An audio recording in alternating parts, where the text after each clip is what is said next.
नमस्कार friends, students. आज हम Patwar, Rajasthan police, junior accountant, UPSC, RAS, SI, bank, railway, RPSC, REET, NDA इत्यादि जो एग्जाम है, जो अपनी प्रतियोगिता परीक्षा है, उनके बारे में अध्ययन करने वाले हैं। कल हमने पाचन तंत्र का छोटा सा कॉन्सेप्ट देखा था। आज हम पाचन तंत्र के बारे में जो बातें बच गई और जो पाचन तंत्र की जो प्रश्नोत्तरी है वो हम देखने वाले हैं। तो देखिए, सबसे पहले कल हमने पाचन अंगों के बारे में पढ़ लिया और आज हम किसके बारे में पढ़ेंगे। सबसे पहले तो देखो, एंजाइम के बारे में मैं आपको बता देता हूं। एंजाइम एंजाइम क्या होता है? देखो, एंजाइम वे रासायनिक पदार्थ होते हैं जो क्या करते हैं, अपने मतलब रासायनिक प्रक्रिया द्वारा भोज्य पदार्थों को अपघटित कर देते हैं। उन्हें क्या बोलते हैं? एंजाइम। और एंजाइम काफी बार क्वेश्चन पूछा जाता है, एंजाइम होते हैं तो एंजाइम होते हैं जैव उत्प्रेरक, जैव रासायनिक पदार्थ, या हम जैव उत्प्रेरक भी इनको बोल सकते हैं। अब देखो, कल हमने एक बात तो यकृत के बारे में की थी, लेकिन यकृत के बारे में जो बातें थी वो अधूरी रह गई। यकृत हमारे शरीर की सबसे बड़ी ग्रंथि, हमारे शरीर की सबसे बड़ी ग्रंथि है। हमारे शरीर में जो भोजन संचित होता है वो भोजन किस रूप में संचित होता है भाई?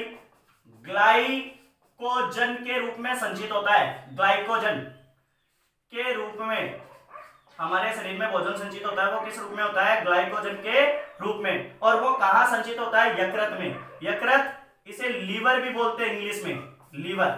तो देखो, मैं आपको बता देता हूं, इसमें पित्त लवण का निर्माण होता है। कौन से लवण का निर्माण होता है? पित्त लवण का निर्माण होता है। किसमें होता है भाई? यकृत में। दूसरी बात, इसमें 1 लाख यकृत पालिकाएं पाई जाती है और इन पालिकाओं का जो आकार होता है वो आकार होता है षटकोणीय। कैसा आकार होता है भाई? षटकोणीय।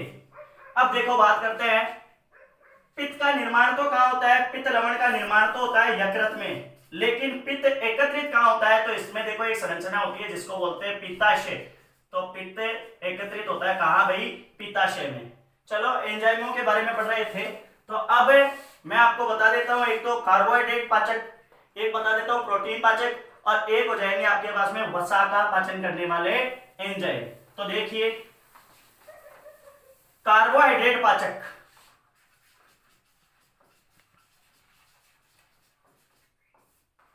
पाचक एंजाइम, सबसे पहली बात तो अपना हो जाएगा एमिलेज, या दूसरा नाम है इसका टाइलिन। ये देखो, मुख्य गुहा यहीं पर जो टाइलिन अपने एंजाइम पाया जाता है वो कहां पाया जाता है? लार में भी पाया जाता है। तो टाइलिन भोजन का जो पाचन है, कार्बोहाइड्रेट का आंशिक पाचन है, वो कहां से शुरू हो जाता है? मुख्य गुहा से शुरू हो जाता है। और संपूर्ण पाचन होता है आपके गृहिणी में, छोटी आंत में। दूसरा हो गया अपना क्या? लैक्टेज, और अगला हो गया अपना सुक्रेज। ये 3 एंजाइम आप याद रखेंगे कार्बोहाइड्रेट पाचक के बारे में। अब अगले हो जाएंगे अपने प्रोटीन पाचक। तो प्रोटीन पाचक एंजाइम कौन से हैं? तो प्रोटीन पाचक एंजाइम है पेप्सिन, रेनिन, ट्रिप्सिन व काइमोट्रिप्सिन। ये सब प्रोटीन पाचक एंजाइम है। और बहुत ही महत्वपूर्ण एक एंजाइम पूछा जाता है, वो है वसा का पाचक करने वाला। केवल एक ही एंजाइम है वसा का पाचन करने वाला, जिसका नाम है लाइपेज एंजाइम, लाइपेज। अब देखिए, ये तो हो गई मुख्य रूप से हमारे एंजाइमों की बात। अब हम बात करते हैं कि कई बार व्यक्ति के पीलिया हो जाता है। तो पीलिया रोग में जो त्वचा पीली हो जाती है वो किस कारण होती है? तो देखो, यकृत के डैमेज होने के कारण पीलिया रोग हो जाता है। पीलिया रोग में क्या हो जाती है? पूरी की पूरी त्वचा है, नाखून है, आंखें, सब पीली पड़ जाती है। तो उस पीलिया रोग का जो त्वचा है, त्वचा पीले रंग की हो जाती है, त्वचा पीले रंग की हो जाती है। उसका कारण क्या कारण है भाई? त्वचा है वो पीलिया रोग में पीले रंग की हो जाती है क्योंकि 2 प्रकार के हानिकारक पदार्थ, एक तो बिलीरुबिन और एक बिलीवर्डिन। बिलीवर्डिन, ये 2 जो हानिकारक जो पदार्थ है हमारे शरीर में, उनका निर्माण हो जाता है यकृत के द्वारा। ये एक प्रकार के पित्त लवण है। कौन से लवण है भाई? पित्त लवण है, और इनका हमारे शरीर में निर्माण हो जाता है, और ये क्या इसके कारण क्या हो जाता है, हमें पीलिया रोग हो जाता है। अगला बात करते हैं मूत्र। मूत्र का रंग पीला क्यों होता है भाई? मूत्र का रंग पीला होता है यूरोक्रोम के कारण। किसके कारण? यूरोक्रोम के कारण। अब मल का रंग पीला क्यों होता है? मल का रंग पीला, तो देखिए मल का रंग पीला होता है स्टर कोबिलीन नामक जो पित्त लवण है उसके कारण होता है। तो याद रखिए, त्वचा का रंग पीला पीलिया रोग होने पर बिलीरुबिन और बिलीवर्डिन के जमाव के कारण होता है। मूत्र का रंग पीला यूरोक्रोम के कारण, और मल का रंग जो पीला होता है वो किसके कारण होता है? स्टर कोबिलीन के कारण। अब देखो, मैं आपको एक बात अच्छी तरीके से और बता देता हूं। हमारे शरीर की सबसे बड़ी ग्रंथि पूछे तो यकृत होगा, अंतःस्रावी ग्रंथि पूछे तो अलग होगा, थायराइड होगी। अब देखिए, ये हो गया अपने पास में यकृत के बारे में जानकारी। अब हम पढ़ने वाले हैं किसके बारे में? अग्नाशय के बारे में। तो देखिए, अग्नाशय ये रही अपनी अग्नाशय, यूं आकार की होती है, अंग्रेजी वर्णमाला के यूं आकार की होती है। यह है मिश्रित ग्रंथि है। कैसी ग्रंथि है? मिश्रित ग्रंथि। अब देखो, मिश्रित ग्रंथि का नाम आते ही दिक्कत आ गई अपने। तो मिश्रित ग्रंथि, देखो ग्रंथियां वैसे तो अपने शरीर में 4 प्रकार की होती है। एक तो अंतःस्रावी ग्रंथि, एक बहिःस्रावी ग्रंथि, एक हो गई श्वेत ग्रंथि, और एक हो गई अश्रु ग्रंथि। अब देखो बात करते हैं अश्रु ग्रंथि, जहां सामान्य सी बात है आंखों में पाई जाती है, अश्रु जो जिस ग्रंथि से निकलते हैं। लाल ग्रंथि जो है एक तरह की बहिःस्रावी ग्रंथि है, क्योंकि वो क्या करती है? पाचक एंजाइम स्रावित करती है। श्वेत ग्रंथि जिससे पसीना निकलता है, और अपने अंतःस्रावी ग्रंथि हो गई जो अपने रासायनिक पदार्थ को अर्थात हार्मोन को बिना किसी नलिका के माध्यम से सीधे ही रक्त में डाल देती है। तो जो ये अग्नाशय जो ग्रंथि है, ये अग्नाशय ग्रंथि है वो मिश्रित ग्रंथि है, अर्थात ये क्या है? बहिःस्रावी भी है और क्या है? अंतःस्रावी भी है। बहिःस्रावी के रूप में ये पाचक एंजाइम जैसे एमिलेज, पाचक एंजाइम एमिलेज या बहुत सारे और भी एंजाइम है उसका स्रावण करती है। और अंतःस्रावी के रूप में ये 2 हार्मोनों का स्रावण करती है। 2 हार्मोन, और 2 हार्मोन कौन कौन से हैं? बहुत ही महत्वपूर्ण हार्मोन है। एक तो है इंसुलिन और दूसरा है ग्लूकेगॉन। अब देखिए, हम पढ़ते हैं इंसुलिन और ग्लूकेगॉन की कहानी।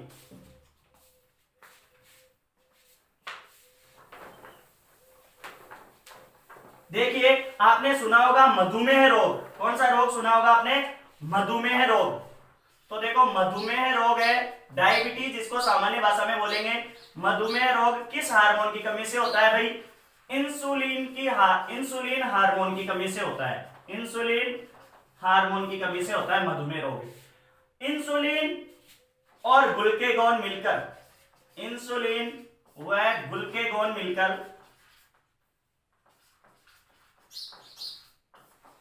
मिलकर रक्त शर्करा, दे दो उसको, मारकर रोक दे।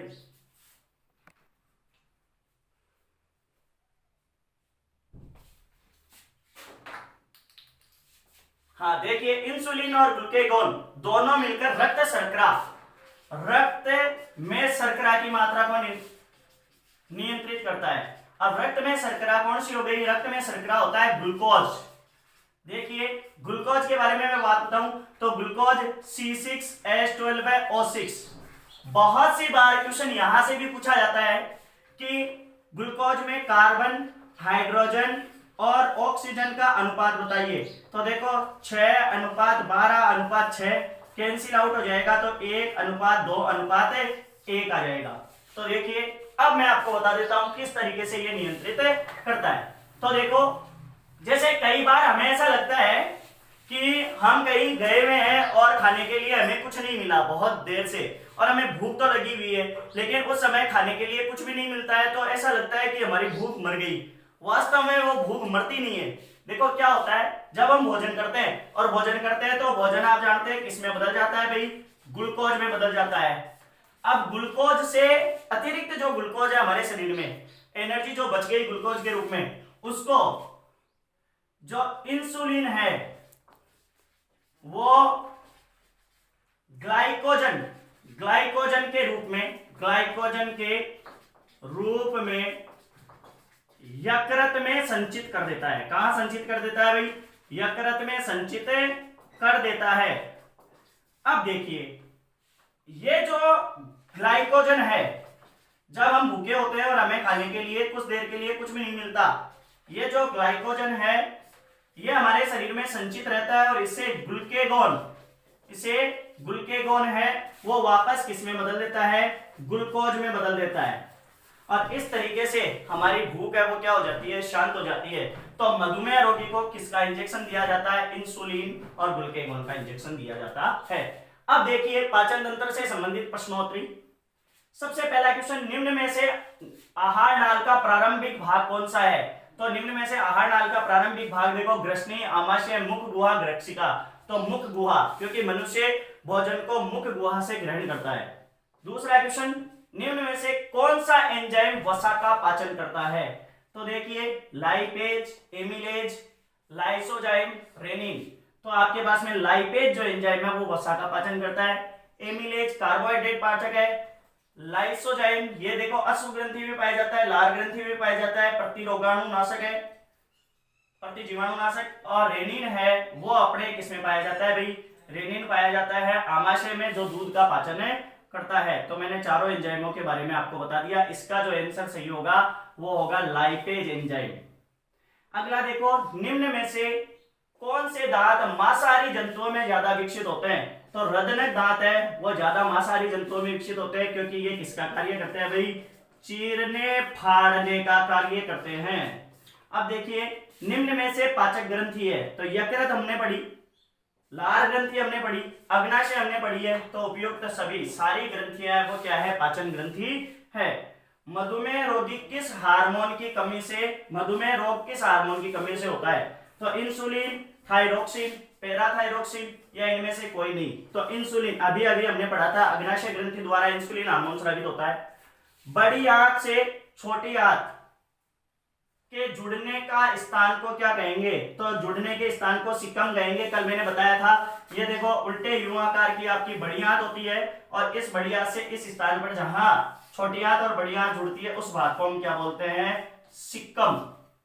अब देखिए, निम्न में से हमारे शरीर में सबसे बड़ी ग्रंथि है, तो हमारे शरीर की सबसे बड़ी ग्रंथि कौन सी है?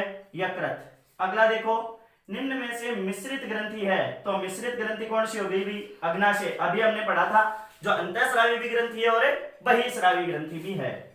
एक प्रोटीन जो मानव शरीर में रक्त का थक्का जमने से रोकता है, बहुत ही महत्वपूर्ण क्वेश्चन। तो देखिए, जो हिपेरिन है वो मानव शरीर में रक्त का थक्का जमने से रोकता है, जबकि फाइब्रिनोजन और प्रोथ्रोम्बिन दो ऐसे प्रोटीन है जो हमारे, जैसे हमारे कोई चोट लग जाती है और आपने देखा होगा कि चोट लगने के कुछ समय पश्चात हमारे खरूंट आ जाता है, मतलब अपनी आम भाषा मारवाड़ी भाषा में बोले तो खरूट आ जाता है, या फिर उस पर एक लेयर सी बन जाती है, तो वो प्रोथ्रोम्बिन और फाइब्रिनोजन दोनों के कारण क्या हो जाता है? ये एयर के संपर्क में आने से एक प्लास्टिक की जैसी जाली बना लेती है और जिससे क्या होता है? रक्त बाहर नहीं आता, कैल्शियम के अणु इनमें अटक जाते हैं। तो इस तरीके से रक्त का थक्का जम जाता है। तो हिपेरिन है वो हमारे शरीर में रक्त का थक्का नहीं जमने देता। एक बात मैं आपको अच्छे तरीके से बता देता हूं कि कई बार क्या होता है कि किसी के ब्लड ग्रुप मैच किए बिना ही रक्त चढ़ा देता है, जैसे ए वाले के बी का चढ़ा दिया, बी वाले के ओ का चढ़ा दिया। ओ का तो चढ़ा सकते हैं वो नेगेटिव का तो सबके, लेकिन मान लो ए बी का ए के चढ़ा दिया या ए बी वाले के बी का चढ़ा दिया, तो क्या होता है? तो रक्त का थक्का जम जाता है और वो रक्त का जो थक्का है और उससे रक्त का थक्का जम जाता है और उसमें एक जो प्रोटीन है यकृत में उसका निर्माण होता है, उस प्रोटीन का नाम है बिलीरुबिन, और इसके कारण क्या हो जाती है? व्यक्ति की क्या हो जाती है? मृत्यु। तो आज के लिए 10-15 मैंने क्वेश्चन बताए और थ्योरी बताई, थ्योरी में भी काफी क्वेश्चन थे। धन्यवाद।